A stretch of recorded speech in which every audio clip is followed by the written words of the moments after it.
Okay, well, it's 1 o'clock. Let's kick things off. Good afternoon, everybody.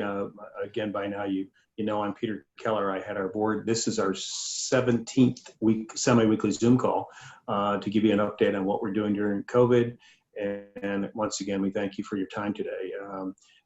This crisis continues to be very real, notwithstanding the fact that Big Ten football announced today they're coming back. Let's see how that happens. But you've heard us speak many times over the last 6 months about the issue of food insecurity during the pandemic. About half the programs we help fund are focused on feeding people.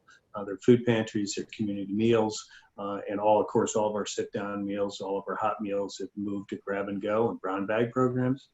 Before the pandemic, many of the working poor in our communities and those who are undocumented were relying on the feeding programs we support either as primary or secondary sources for food.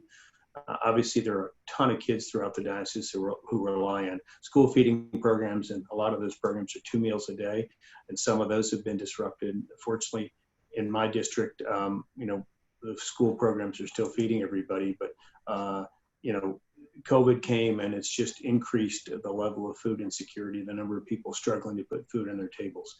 At EC, we're all very much aware of the devastating impact the pandemic has had on all of those who live at the margins of society. We've mentioned before, a lot of people who've never come to a food pantry have started coming to our feeding programs. Many people lost their jobs, and 6 months later, many continue to be unemployed, or for hourly workers, underemployed and working on reduced schedules. And this is going to continue for months. So with many service industries operating at reduced capacities, we think that we're not going to really see a return to something like normal until we've got an effective vaccine widely available. And that's certainly, despite the assurances from our fearless leader, not going to be until sometime in 2021. This is a long process, and the promises of the week before election are great, but the reality is we've never brought a vaccine online that quickly. Our feeding programs have done just an incredible job in responding to the many-fold increase in demand for food.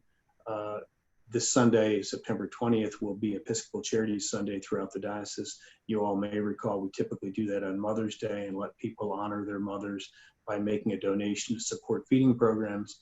Obviously, Mother's Day, we were still in total lockdown, so we've rescheduled it to this Sunday. And as you all know from listening to these calls, our feeding programs have never been more critical, and any help you can give us funding these programs will be really, really important. I'll come back at the end of the session to talk about how you can help support this effort. But first of all, let me turn it over to Patrick, who's going to share with you some statistics about food insecurity in our country that will help you focus on just what an issue this is. Patrick, it's all yours. Great. Thank you so much, Peter. What I want to do is I want to share just a little bit. I'm going to share my screen here so you can see some of the data that we're beginning to pull and kind of see what's going on here. First off, stats across the Diocese of New York. Here we can see just kind of where we're at. And these numbers were pulled pre-pandemic. So in the Bronx, we were looking at a 16% of those people living in the Bronx were dealing with food insecurity. And what that means is these are people who didn't exactly know what they were going to eat and how they were going to be fed in a coming meal. What I want to share with you is some more recent data that is really just beginning to come out as we're looking at the impact of COVID-19. So here, this is from Feeding America. Feeding America is the large group that helps kind of manage the food bank network, which is really important part. And we can see here in the map, this kind of, as the colors get darker, we're going to see a greater increase in food insecurity across the country. And this is based on data back in March and April and what their projections based off of COVID-19. What I want to focus in on is our own diocese here. So in 2020, this is the projected overall food insecurity rate. And for example, if we look right here at the Bronx County, so food insecurity, they projected earlier on was about 17.5, and it's increased to 22.7%. This 5% increase in food insecurity in the Bronx represents at minimum over 70,000 people 70,000 new people who were not food insecure last year, but are food insecure right now. We can begin to see the numbers as they go along. We see how in the different counties that we represent, Sullivan County going up from 11.4 to 17. These are amazing statistics that begin to show us the breadth and depth of what's actually happening.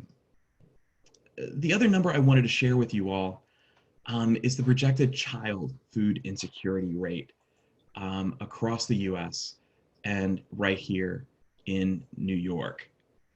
So the child food insecurity rate, we can see all the way through. Let me pull up New York specifically here. Because we know the long-term impacts that childhood food insecurity has. Again, I want to highlight one of these counties right here in the Bronx. Pre-COVID, we were looking at a food insecurity rate of 23.5, and now it's up to 32.8. Again, these are kids who don't know where their next meal is coming from. So when we think about kids, we know that the results that being food insecure results in poor nutrition. It's linked to permanent impacts on brain development, can stunt intellectual and emotional development. And the other piece we know is that in the context of COVID-19, being food insecure just compounds on the issues of schooling, all of those things that we're already beginning to see a widening of the gap between those who have and those who have nots. And food insecurity plays a major role in that. These issues cannot be understated as they are the seed for the next generation of food insecure individuals.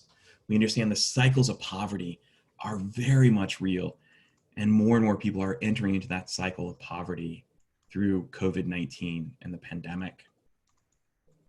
Another group that's really important to look at are low-income service workers. Not just those in the food network. We saw, and we kind of heralded as heroes, many of those people that worked in the grocery stores in the midst of the pandemic when we were all in lockdown.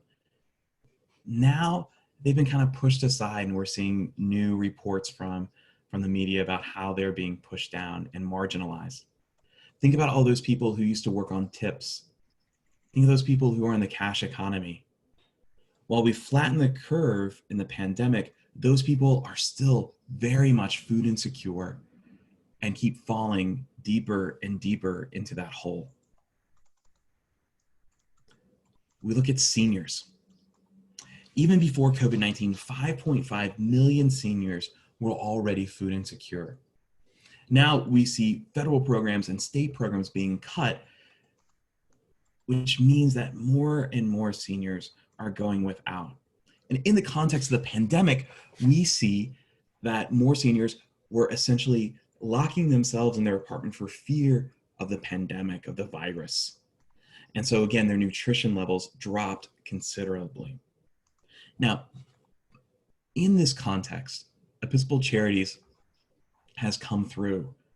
We are working with multiple programs doing delivery services for seniors, working with backpack programs, making sure kids have food to eat, feeding programs, food pantries, after school programs that they're making sure have food as a part of that program. So as we see the numbers continue to increase in a really significant way, at Episcopal Charities, we are trying to stand with our programs to be present there in their communities as we fight with food insecurity. And you all are a significant part of that. Peter, I'll pass it back to you. Patrick, thanks. And these are alarming statistics. Thanks for sharing them. They shouldn't really be shocking to any of us. I mean, we've known really since the 60s and LBJ's Great Society, the impact of pervasive poverty on learning deficits, on growth, on long-term health issues, yet we failed to act in meaningful ways. When I first moved out of the city in 1991, the common myth was that food insecurity was an urban problem. Yeah, it's in the Bronx. Maybe it's in Yonkers, but the reality is it's an issue across our diocese. Patrick mentioned Monticello as we go to the northern reaches, but even in areas that are considered to be reasonably affluent, like Westchester County, it's a real issue. And I've got 2 of the feeding programs we support within a couple miles of my house. It's not only hard to believe, but it should be a source of shame that in a country as wealthy as ours, that hunger continues to be as it is. We all know that hunger is just a symptom of the inequalities that have been present for far too long. In the old days, people think, okay, it's the unemployed, they just need to work harder. The reality is many working Americans and seniors are dependent on feeding programs like ours. So much of the government response to hunger has simply been to address surges in demand while ignoring really the underlying factors that have allowed this not only to persist, but to grow. In the meantime, our only course is to step into the void and make sure that no one comes to our feeding programs and is turned away hungry.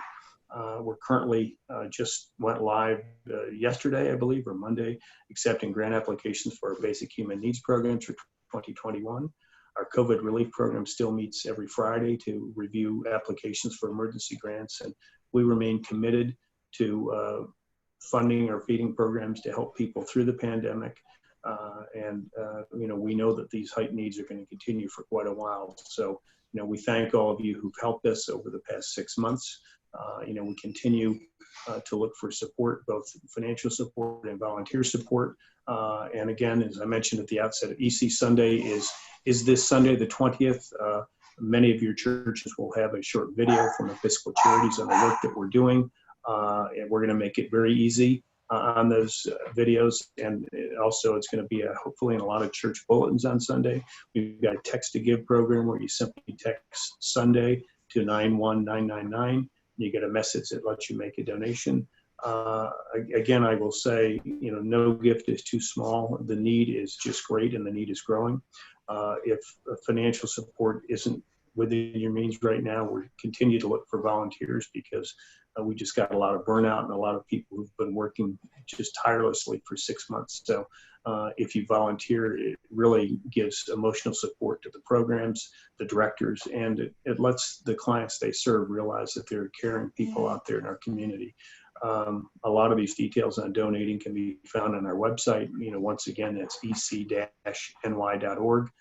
If you go to that website, you'll see a pretty easy drop-down menu, which will give you a number of options that let you help us in our efforts.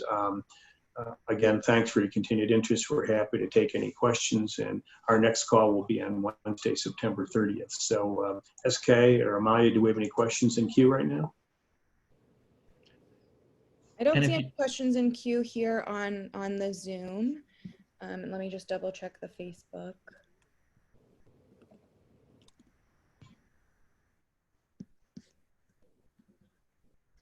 Our next call will be on Wednesday, September 30th. So SK or Amaya, do we have any questions in queue right now? We do not. We don't have any questions today. Okay, well, on that note, thanks everyone for tuning in. Thanks for your support. EC Sunday, look for our message in your churches and in your church bulletins, and let us know if you see programs that are in need of additional assistance. We're here. We want to reach as many people as we can, and we want to let people know that we're standing there with them. So thanks very much. Stay safe, stay well, and we'll talk to you in 2 weeks. Thanks, everyone. We'll see y'all later.